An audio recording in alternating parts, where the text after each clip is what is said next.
घरेलू सार्फिन के लिए 2 साल में चौथी बार गैस की कीमतों में इजाफे का इम्कान है। घरेलू सार्फिन 2 साल के दौरान गैस की कीमतों में 3 बार इजाफी कीमत में 953 अरब रुपए का इजाफी बोझ बर्दाश्त कर रहे हैं। सुई नादरन गैस कंपनी की दरखास्त पर ओगरा कल लाहौर और सुई सदरन गैस कंपनी की दरखास्त पर 8 नवंबर को कराची में समाअत करेगी। घरेलू सार्फिन के लिए 2 साल में चौथी बार गैस की कीमतों में इजाफे का इम्कान है।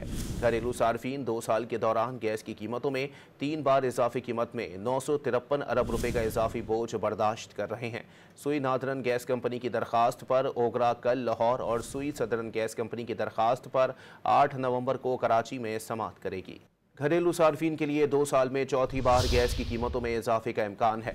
घरेलू सार्फिन 2 साल के दौरान गैस की कीमतों में 3 बार इजाफी कीमत में 953 अरब रुपए का इजाफी बोझ बर्दाश्त कर रहे हैं। सुई नादरन गैस कंपनी की दरखास्त पर ओगरा कल लाहौर और सुई सदरन गैस कंपनी की दरखास्त पर 8 नवंबर को कराची में समाअत करेगी।